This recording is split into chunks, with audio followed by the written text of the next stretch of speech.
A weird moment that keeps happening. You're doing nothing, but you're not relaxed. You're on your phone, scrolling, watching videos, opening apps for no reason. But deep down, you're not even enjoying it. Every few seconds, your mind reminds you, you should be studying. You're wasting time. Exams are getting closer. Other people are probably being productive right now. So now you're stuck in a strange place. Not studying, not resting, not enjoying yourself either. Just sitting there, feeling guilty. And honestly, that feeling can become more exhausting than studying itself, because your body is resting, but your mind is not. If that feels familiar, this video is for you. Point 1. You're not lazy, you're overloaded. A lot of students call themselves lazy, but most of the time, that's not the real problem. Look closely at your mind. Even when you're in bed, your brain is still active, thinking about assignments, thinking about your future, thinking about grades, thinking about mistakes, thinking about what everyone else is doing with their lives. Your brain never fully rests, and people don't realize how tiring that is. Mental overload feels invisible, but it drains your energy quietly. It's like having 50 tabs open in your brain all day long. So when it's finally time to study, your mind already feels tired before you even begin. Not physically tired, mentally tired. And when the brain becomes mentally tired, it naturally looks for comfort and easy stimulation. That's why you suddenly want to check your phone, watch videos, eat snacks, sleep, or do literally anything except studying. Not because you don't care about your future, but because your brain is trying to escape pressure for a moment. That's an important difference. Lazy people don't care. You care deeply. That's why you feel guilty in the first place. Point 2. Reduce mental noise before you study. One of the biggest mistakes students make is this. They try to go from chaos straight into focus. Your brain doesn't work like a machine. You can't spend hours scrolling, stressing, overthinking, and consuming information, then suddenly expect yourself to study perfectly. Your brain needs transition time. Before studying, pause for 10 to 15 minutes. No phone, no TikTok, no YouTube, no music, no notifications. Just quiet.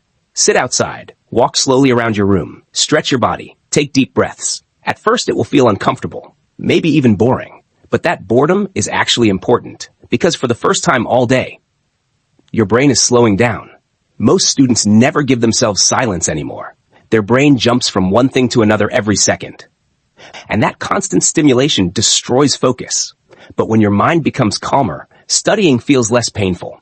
You stop fighting your brain and start working with it. Point 3. You live too much in future you. A lot of ambitious students spend more time imagining success than building it slowly. You picture the future version of yourself. Disciplined, focused, successful, consistent. That version of you wakes up early, studies daily, finishes tasks on time, gets amazing results. And honestly, it feels good to imagine that person. It gives you hope. But sometimes that perfect future version becomes a problem. Because then you look at your real life right now and everything feels too small. Just one chapter? That's not enough. Only 20 minutes. That won't change my life. So instead of starting small, you wait. You wait for the perfect mood, the perfect routine, the perfect motivation. And while waiting for the perfect moment, days disappear.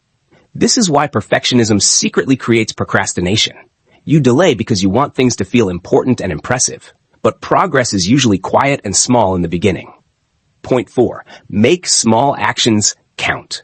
You need to stop measuring success only by huge achievements, because real progress is usually boring. It's built from tiny actions repeated many times. One page matters. One practice question matters. 20 focused minutes matter. Small actions look weak in the moment, but repeated daily, they change your entire life. Think about it this way. A wall is built one brick at a time. Nobody places one brick and suddenly has a house. In the same way, no student becomes successful from one massive study session. It happens through consistency. That's why small completed tasks are powerful. Because every time you finish something, your brain gains evidence that you can follow through. And slowly, you start respecting yourself again. Small done daily will always beat big done once. Point 5. You keep waiting to feel ready. This is another trap students fall into.